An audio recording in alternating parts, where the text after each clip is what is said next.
Good evening and welcome to Gibson's Bookstore virtual events. I am Elizabeth, the events director for Gibson's Bookstore, and I am so pleased to be bringing you this event with three authors, all named Sarah.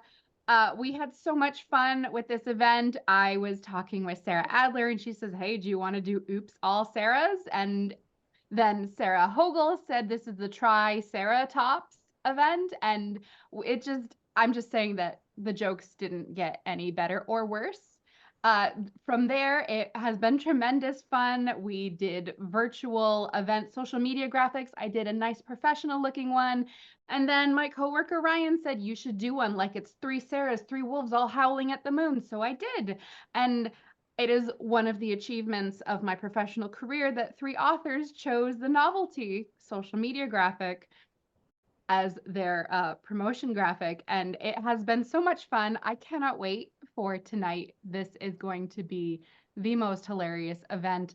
Let me introduce you. We have, congratulations on your launch week, by the way, Sarah Adler, author of Mrs. Nash's Ashes, with her new book, Happy Medium. We have Sarah Hogle, author of Twice Shy and You Deserve Each Other, with her new book, Old Flames and New Fortunes, and Sarah Grunder Ruiz, author of Love Lists and Fancy Ships, with her new book, Last Call at the Local. Sarah, and Sarah, welcome to Gibson's Bookstore Virtual. Thank you for having us. We're very excited. Yes. Our group chat has been unhinged. It's fun. Yeah, the last hour has been wild. It's the best. It's the best. And this makes me so happy. All right. So I'm going, before I disappear into the darkness back here, I just want to start off. We'll start with Sarah Adler, as it is your launch week. Give me like a really quick elevator pitch of Happy Medium. You'd think I'd know this by now. Okay. So it is about a fake spirit medium who is hired to exorcise a purportedly haunted goat farm in Maryland. But when she gets there, the owner is not the old man she's expecting, but a hot farmer who is young and sees right through her and wants her off his property. And on her way off the property, she runs into an actual ghost that she can see and talk to, who informs her of a curse that's threatening the farmer's life and afterlife. And she has to stick around and help out at the farm and try to convince him not to sell, and shenanigans ensue. I do love a good shenanigans. Sarah Hogle, can you give us a elevator pitch? Yeah. By the way, first though, please display for YouTube posterity your shirt, which is a wolf howling at the moon, which is delightful. Majestic. I do have to, did you get that shirt for this event? I did. This makes me happy. Excellent. Please continue. It came with a cougar, and I'm going to wear that one too. Okay. Ooh. Old Flames and New Fortunes is a witchy contemporary rom-com about a woman, Romina, whose shop needs a little bit more cash. So she and her colleague ask his rich dad for some money, but like in doing so kind of fall into this fake dating ruse. And then she finds out that her colleague's dad, who they want money from, is marrying her high school sweetheart's mom. So they decide they're going to keep the ruse up and try to make everybody jealous. And that's what happens, and it's a lot of fun. Amazing. Sarah Grunder Ruiz, please give me your elevator pitch for Last Call at the Local. It has been a few months since I've done this, since the book came out in January, but Last Call at the Local is about a traveling musician with ADHD who gets stranded in Ireland and teams up with a hot tattooed Irish pub owner with OCD to revamp the like struggling pub. And do they fall in love? I do know, but I won't tell you. Sorry. All right. Okay, so that's your background. With that, Sarah, please take it away.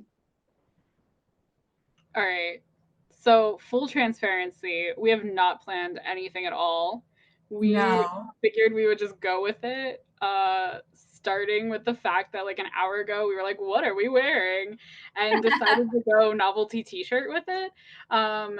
Which like you can't see mine because of the angles, and I don't know if I should just like flash my there. Yeah, do it. So mine does not have the same oomph as the other two, which are very, very good. I do want to show everyone Yeah. this. So I was at a thrift store like a year ago, and this says, I never dreamed I'd grow up to be a super cool 80 years old lady, but here I am rocking it. And I saw that and I was like, who would buy that? And then I bought it. So I think that I answered my own question. And you look amazing.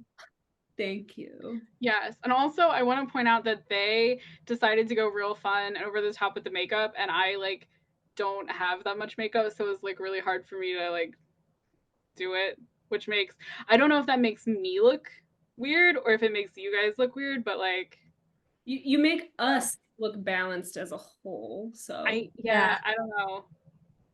I did put on extra blush, but you can't really tell. You're glowing. I'm always this bright pink anyway, so it really didn't make much of a difference for me. So Adler, how is Pub Week going? Any fun surprises?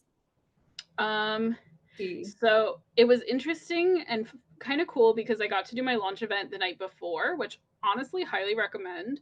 That also means I got to have my little meltdown the day before instead of on pub day, which also highly recommend. You didn't have it on both? Is that just no? I got it out of the way. It was great. I cried because my nails weren't the right color. And then I was like, I don't think this is about the nails, but I was still very upset about it. And after that, I got to have a really cool launch event. There was a goat there. His name was Carol. He was the sweetest goat. If you like looked at him, he would like stare lovingly into your eyes. Very nice goat. And people came, which is always great. And then on pub day itself, I pretty much like laid in bed and tried to keep up with my social media notifications, and got like a nice lunch with my husband and signed some stock at my local bookstore and took it easy. So it's been relatively chill. I've enjoyed it much more, I think, than last time. I mean, first book launch is just like, what's happening? And then like the third one, you're like, oh, my book comes out this week? Or maybe that's just me. Yeah, no, it very much snuck up on me because I'm like real deep in book 3 revisions.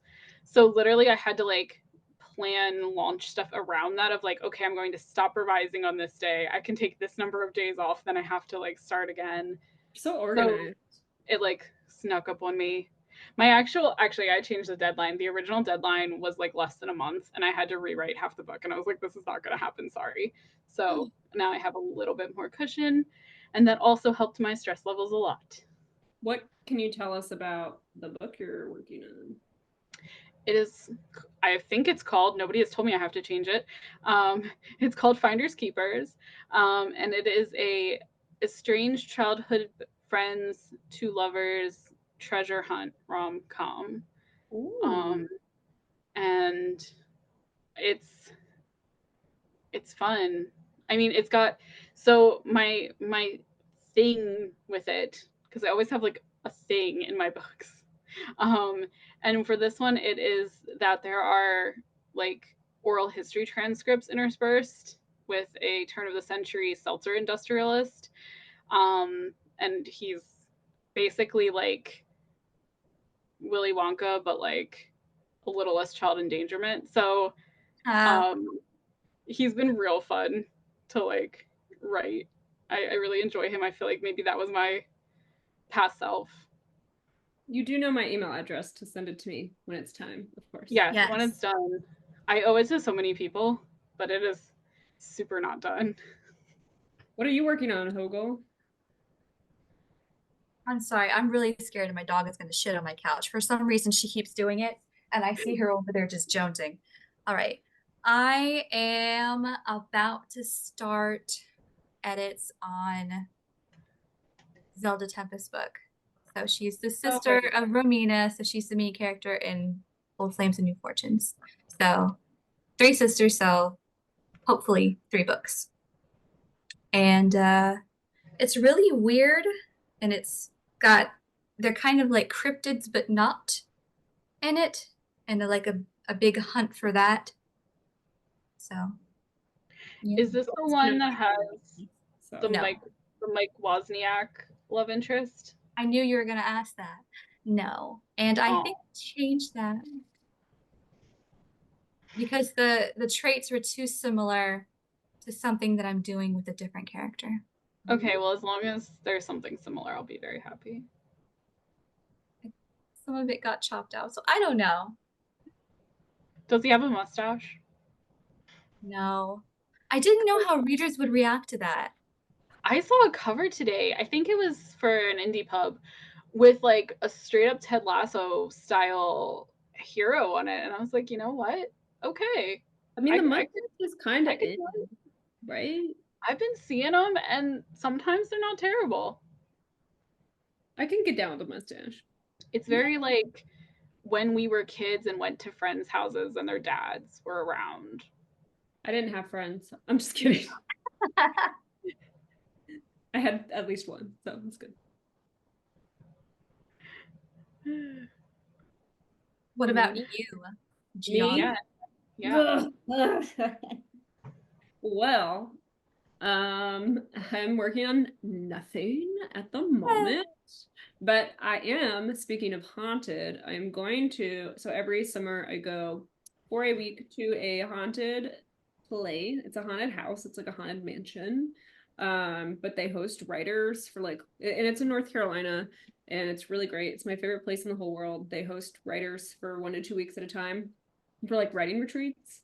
And I leave on Monday, and my goal is to come back. Like, I have a few pitches written, but nothing where I'm like, that one. And that's how I know what I'm going to work on. Like, I only ever have one idea at a time that I'm like, that is the one for sure. I have one that could potentially be the one, but I'm not positive. So my goal is that by Sunday, May 12th, I will know what I'm gonna work on next. You will. That's my goal. Yeah, I will. Yeah. Am I imagining it, or did you start Last Call when you were there a couple years ago? I didn't start Last Call there. I revised it when I was there. All of my books I've worked on there. Last year, I was working on a pitch for a hockey romance that I never wrote. But I ended up like crying in the woods for like 3 days. It was a time of my life. Sometimes that's what you gotta do. Sometimes it's what you gotta do is just cry in the woods. So the house is haunted though. And I did get my room assignment today. So there's like 4 rooms. And it's like there's hallways, and there's like a kind of like a sitting room in between them. There's the hallway that's like the hallway by the kitchen, not haunted. I stayed in one of the rooms on that side for the first time last year, and I was like, this is the most relaxed I've ever been here, because I've been going to this place for like 5 years. I always end up in the most haunted room, which is also the nicest room, which is at the end of the hallway on the other side. But I didn't get that one. I got the second most haunted room this time, and it's in the middle of the spooky hallway. So at least it's not at the end of the spooky hallway. But you know, I when I get there, and I just tell the ghost like, hey, I'm gonna be here for a week. Like, I don't want to see you. You don't need to see me. Like, let me do my stuff, and like I'll do my let them inspire you. Let them take you away. No, Sarah, literally let them kidnap you and take you to the spirit realm. Just open up the window and light a candle. I don't think I'm allowed to bring a candle. And put a sheet over your head. Battery operated candle. Or I could just not do any of those things and not deal with the paranormal at all. And not be inspired. How are you going to go to a haunted house and not try to contact ghosts and be possess me and see what comes out while I write? No, I'm not interested. No, I don't. Listen, ghosts, aliens, I don't want to interact with any of them. You're a square. I am a square. But I also haven't written a book with like ghosts or witches in it. Yeah, I feel like you're like the only one of us who has not dipped a toe, not stuck a toe, that's weird, in like the paranormal / romantically / magical. I mean, maybe that's what I need to do, but I mean, I don't even know what genre my next book will be. I'm open to almost anything. Except ghosts, like I'm taking you away. open to writing about You're ghosts. not open to letting them collaborate with you, which is really rude, by the way. I like writing books by myself. Thank you. I do not want the ghosts to help me write the book. I will say, like, in the behind the book essay in Happy Medium, I talk about how, like, I worked at a train station, a historic train station as a teenager that was, like, supposed to be haunted. And I would go in and just be like, hey, like, I'm here to work. Like, have a nice day. Please leave me alone. And I never had an encounter there. Cool. It is the way to do it. Just be like, hey, like, I acknowledge you. Please don't show me yourself. I tell the ghost, thank you for leaving me alone yesterday. Let's continue to have this sort of relationship. Like, here's the thing about this house. People that I know, other writers that I know who have gone, who like don't believe in ghosts, like don't believe in the paranormal, have had very scary experiences there that have made them like question things. I have not had any really weird experiences there. You can just feel it in that hallway. It's like, but it's my favorite place. Most of the spirits are really nice. There's like one that like doesn't feel so good. And I get really scared at night. So I just stay up so late until I'm so tired that I wouldn't care if a ghost kidnapped me. And when I was working on Last Call at the Local, when I was there, I was up really late and I watched a bunch of YouTube video interviews with Niall Horan because I was trying to get the Irish accent in my head. And I accidentally like went down a rabbit hole of like One Direction YouTube videos, and I accidentally became a directioner at 30 years old in a haunted house at 3 a.m. Of course you did. Which is, you know, on brand. That works. It works. See, I get really anxious at night in unfamiliar places, not because of ghosts, but just because like my brain. And so I've started just like loading up on Benadryl. And then I like am knocked out and I cannot care about it. That's my life hack if you have anxiety in new places. Life hack is drugs? Yes. Okay. I went to a really old hotel once and I was trying to get writing inspiration because I wanted to write. It ended up being the house that I made from Twice Shy. So it was very different, but I planned on doing like a haunted mansion kind of thing. And it smelled really musty and it was disappointing because I did not see anything that was dead. You could have changed that, like just sound like I could have made something dead. Yeah, I mean, yeah. I could have killed while I was there. Maybe not a human. Maybe like a bug. I don't know. Why didn't I murder? I don't know. My only actual ghost experience was at a house we were looking at buying when we were house hunting. It was like a cute little 1950s Cape Cod, and it felt fine. And we went upstairs to look at the 2 little bedrooms, and my daughter was like a very little baby strapped to my husband's chest, and we were just talking, and we heard like very, very vivid like men's booted feet footsteps downstairs. And we all, like me, my husband, and the real estate agent, looked at each other like, is somebody here?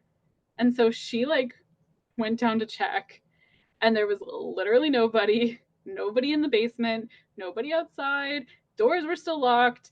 We were all very freaked out, and we were like, maybe we should get it because we could probably lowball them. But then we decided not to. And the seller's agent was like, can we ask like why your buyers weren't interested? And our agent was like, oh, they just want more space. And did not tell them what happened. But that was the only time something like that's actually happened to me, even though I used to work in a haunted train station. That's not fair. Nothing. This house was built in 1901, and sometimes I'll just sit in here in the living room by myself in the dark and just be like, I'm open to it, but nothing ever comes. Yeah, well, see, this is why. So I have a phobia of like extraterrestrials, but specifically like the Greys, like specifically that. And I have my whole life because my parents traumatized me. Oh, same. Yep. It's just about that specifically and also in general, but yeah.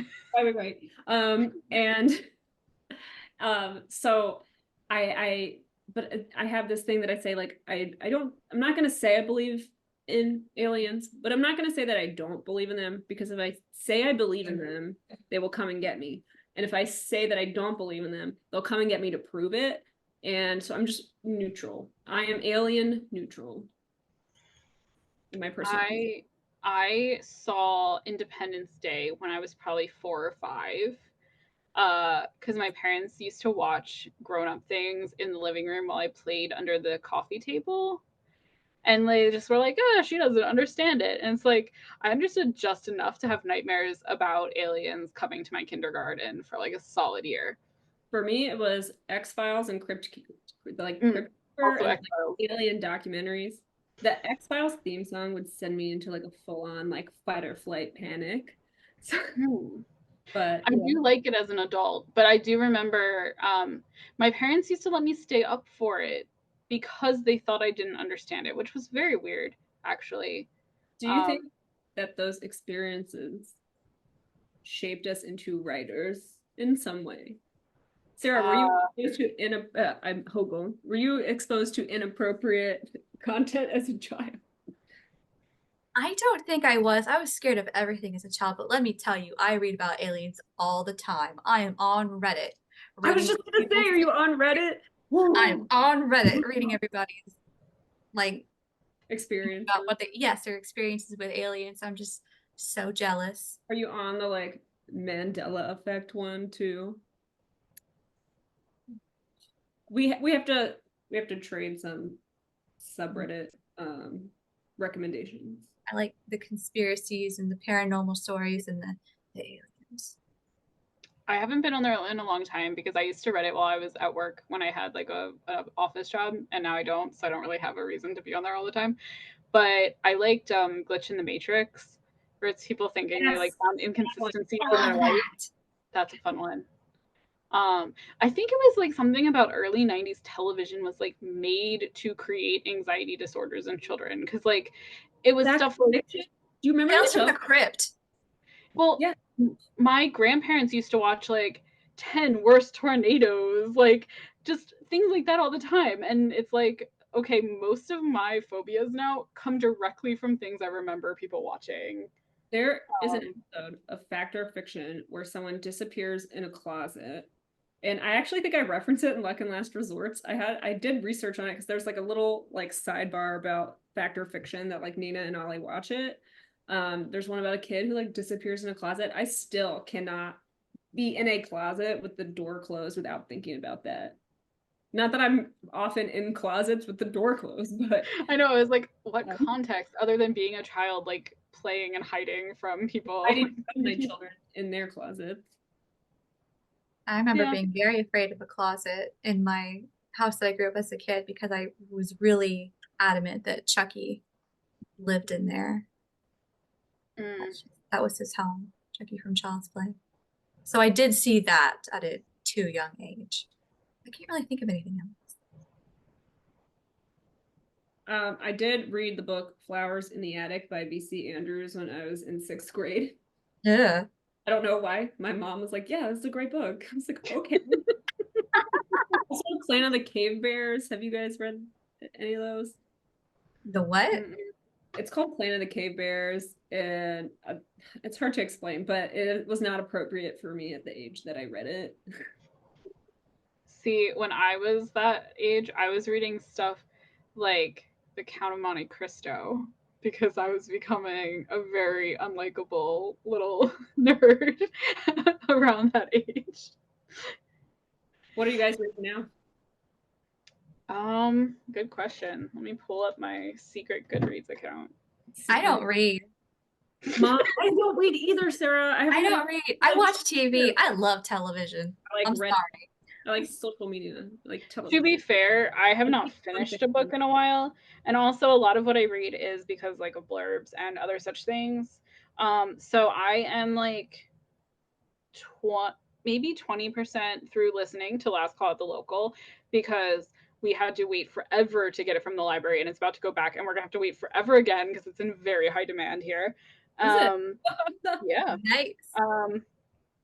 I'm like 30% into Laura Hankins' One-Star Romance that comes out in June, and it is a great time. It sounds so it has a very strong first kiss scene, like the best I've read in a while, where it's like you feel it, you're like, oh yeah, like that's the good stuff. Down. And I also started reading The Rebound by Catherine Walsh, because Catherine Walsh is one of my favorite people and one of my favorite authors, and I needed like something comforting because I started it like the night before my book came out, and I realized, oh my god, this is the book I just wrote and I'm revising. There's a lot of stuff similar here, and I messaged her at like 2 a.m, like, I'm so sorry, I think I've accidentally stolen this book I haven't read. And she's like, I'm calling my attorney. But like I can't tell you how many times I've heard other authors like say that, like freaking out about a book that's like similar to theirs, and it's like, oh no, I've done that to you. Premise. This is like there's like details where I'm like, how did we both choose this? Like, but it's fine. Like, she's like, we write genre fiction, like it happens, because she's amazing, and obviously I did not intentionally steal it. So maybe I should start describing Finders Keepers as the Westing Game meets The Rebound, and maybe that will, I don't know if that'll make it worse or better. In the chat, someone said Big Magic by Gilbert, which is right next to me, because it is one of my favorite books about creativity. And I read this the week before I started writing Loveless and Fancy Ships, because I had a freak out after I wrote 100 pages of a book and sent it to my agent, and she was like, no. And I was like, you are correct. You're right. That is a good book. I like that book. Great book. This is one of my favorite books. It is The Untethered Soul. It is not fiction. I don't know how to describe it. I'm just looking at the books that I read this new one. Ooh, what's that? It's real good. It's one of the few that I feel like speaks to both unpublished and published writers alike in a nice way, because sometimes it's like very much a like you're trying to get published vibe, which doesn't really apply anymore. But this one, and it also has it has essays from like a whole bunch of other cool authors in different genres, including Jasmine Guillory. So I really like that one. Oh, Sarah Without an H is reading Save the Cat. It's great. I highly recommend. Yep. I don't understand structure, but I still enjoyed reading it.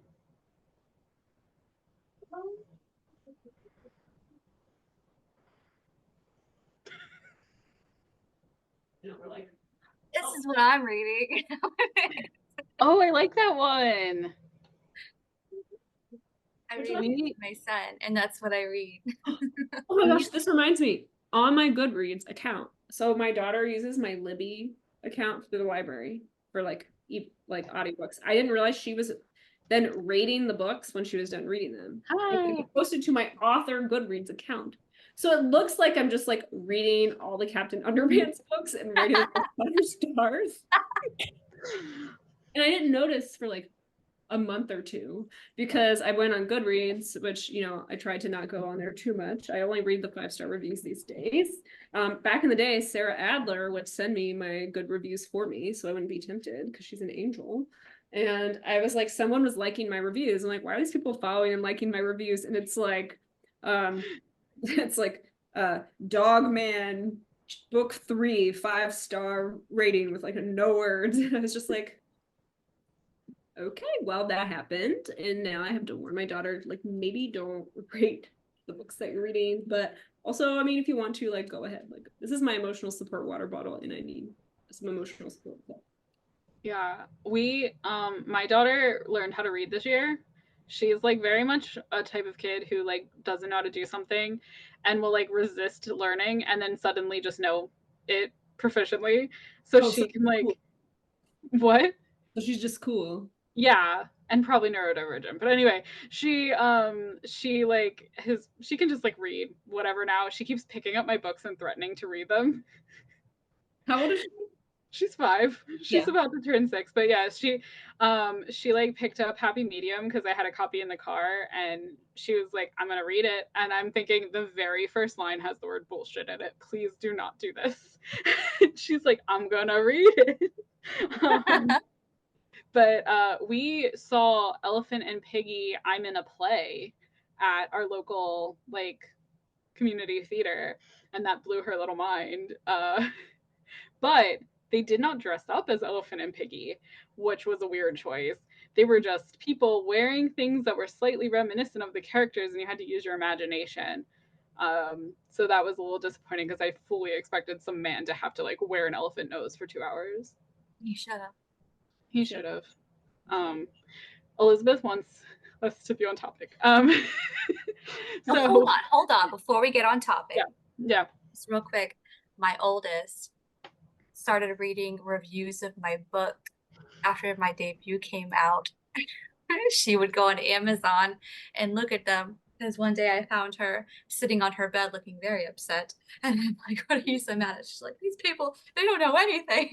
Like she didn't, like she'd never read my book. She didn't know, but she was just so upset. And I'm like, you cannot ever do that again, okay? So to my knowledge, she doesn't, but who knows? Like I got my books all over the house. She might have read them for all I know.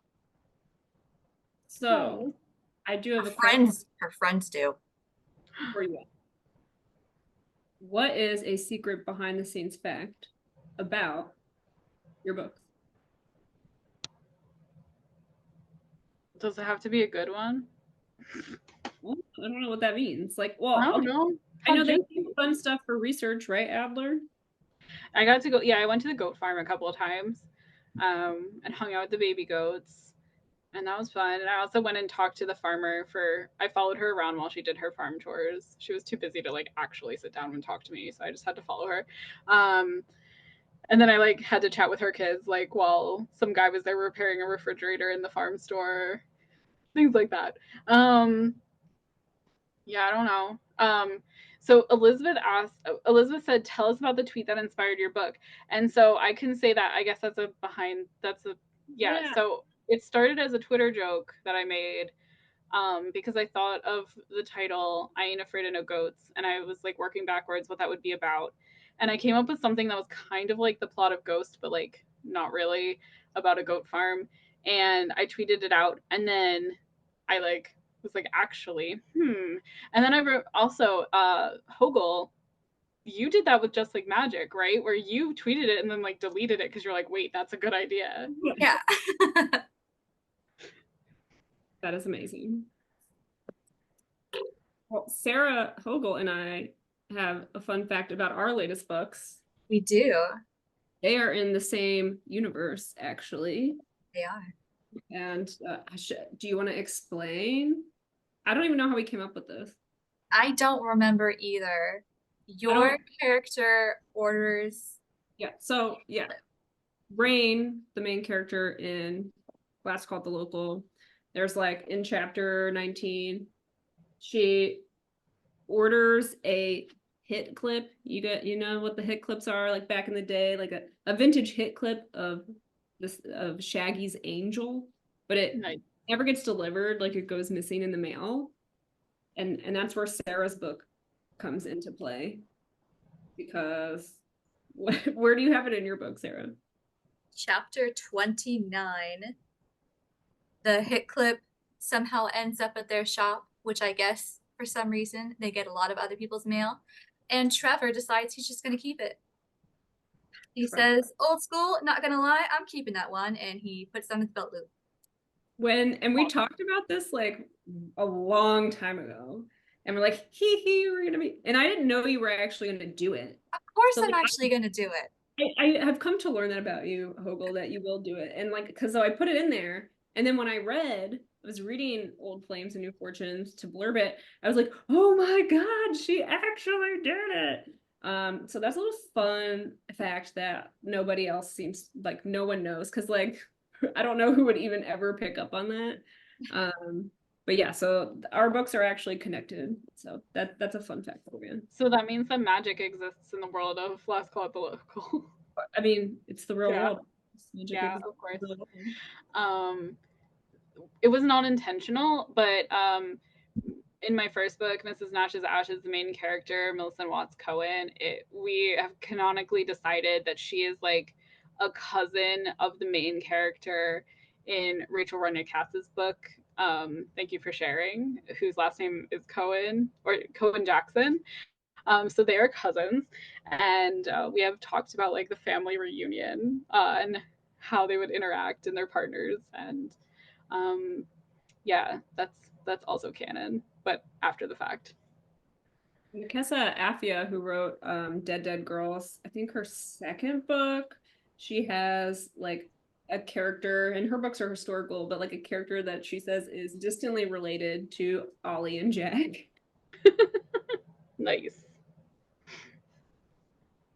Do we find that people are typically pretty willing to talk with us for research? They were when I did research in Ireland and Cove. Everyone was like really super friendly. Yeah, I mean, the goat farmer was like hard to get a hold of, but once I did, she was very nice.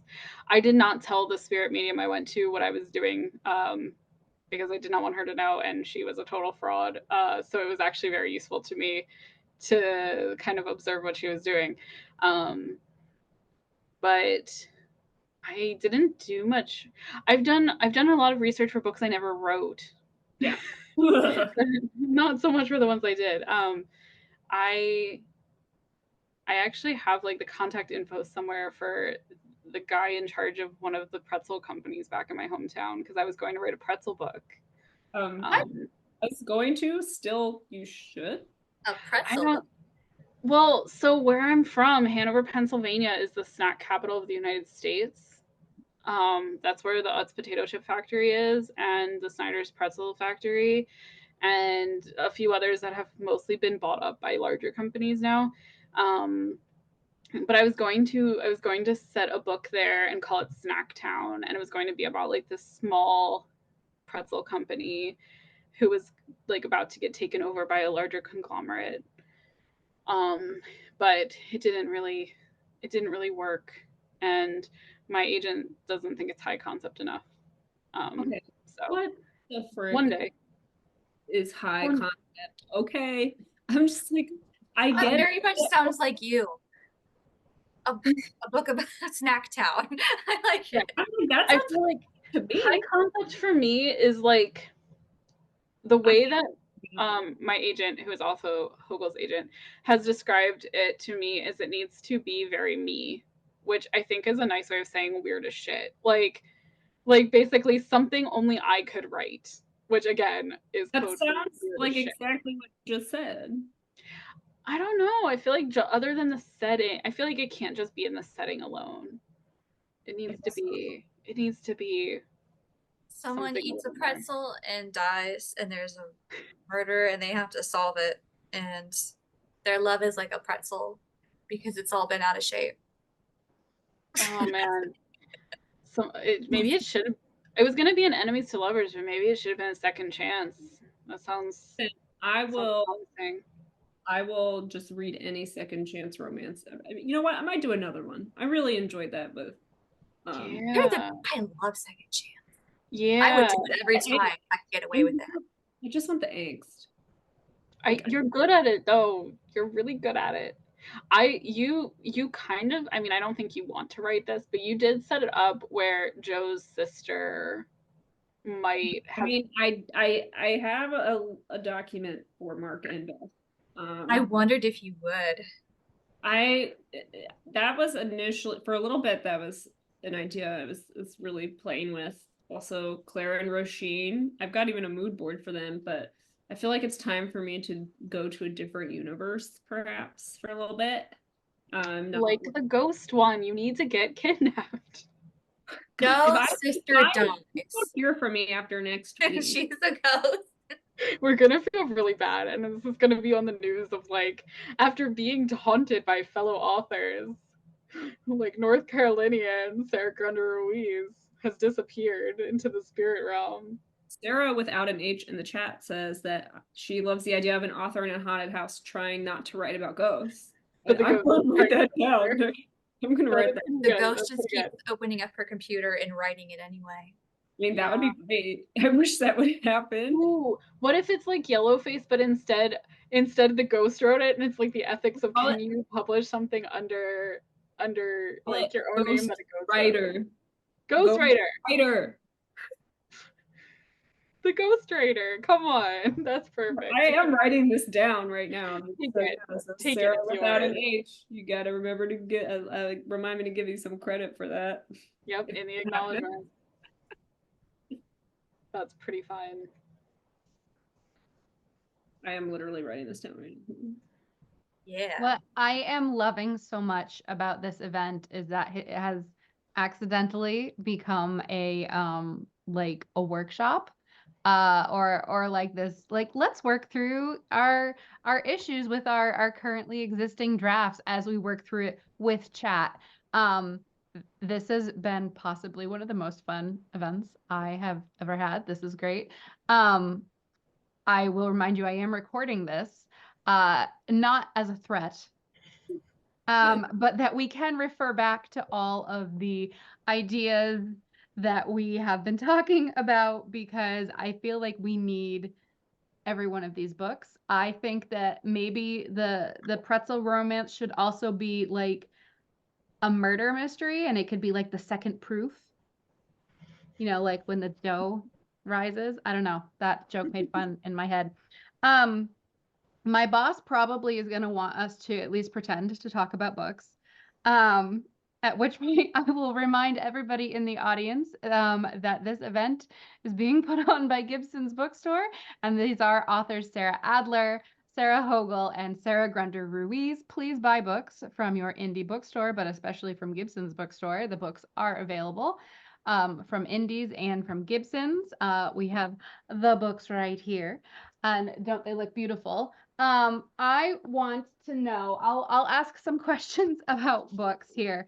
Sarah Hogle, why did you write about a magical florist? And do you know did you already know all the names of or meanings of flowers, or did you have to research every single one of those? Where did that come from? I still don't. Like, I could look at any flower and I don't know what it is. Like, I could tell you what a sunflower is, but I love florography. I have like 7 books on florography, so it was inevitable. I like to put language of flowers stuff. Like, I have one in You Deserve Each Other, comment about it, and then like a lot of floral middle names. So I wanted to write about flowers, and I love witchy stuff, and I love magic. So I was like, combine it all together. Perfect. Excellent. Sarah Grunder Ruiz, be honest, did you just want to write an accent? No, I backed myself into a corner. Okay. So like the first book, Loveless and Fancy Ships, Nina and Ollie are in that book, and Ollie was initially British because he and Nina are based off of Ben and Kate from Below Deck. And then my husband said he was too much like Ben and also too much like Gordon Ramsay. And we were watching Downton Abbey at the time, and I'm obsessed with Alan Leach. And I was like, okay, let's just make him Irish. And then of course I wrote the book about Nina and Ollie. And then Jack is in that book for like 5 seconds. And I was like, well, now I'm in love with you. But you live so I have to write a book there. So people always ask me like, oh, what's your tie to Ireland? And I'm like, none. The book is the tie to Ireland. So that was just, you know, coincidence. Not coincidence. I did it to myself. Gordon Ramsay. Yeah. I had a crush on him when I was a teenager. You would. I did. I would, yeah. Very much my type. Cooks. I don't know what that means, but I'm Yells. Like, so mean. Why don't we have a Gordon Ramsay romance novel? Probably because he's her type, Sarah. Actually, I think he's like a very loving husband and father, from what I've heard. Like, actually, like he's very good with the kids on like the kid versions of stuff. He's not always a jerk. He plays it up, I think. No, my taste as a teen was real weird and all over the place. Like Joe Pantoliano in the show The Handler. It was only on first season, but oh my god, I like literally said no to a sleepover so I could be home to watch it because it was like pre-DVR. Anyway, sorry, we're supposed to be talking about books. The ADHD, it's not my fault. Yeah, I think I have that. You definitely do. If we vibe on any level, you should see a psychiatrist. So.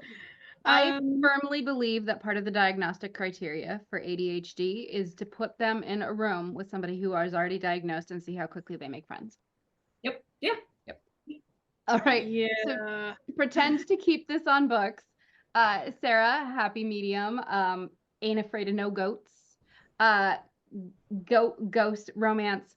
Why did you pick Cheer Up Sleepy Jean as the song in this book? Was it your earworm? Is there... Sometimes the details like that are just like the first thing I think of. So I'll be like, what's like a song that like a mom might sing to a baby, like a little kid, and like that would also work as a name? And my brain just did it. And I was like, oh, yeah, that makes sense.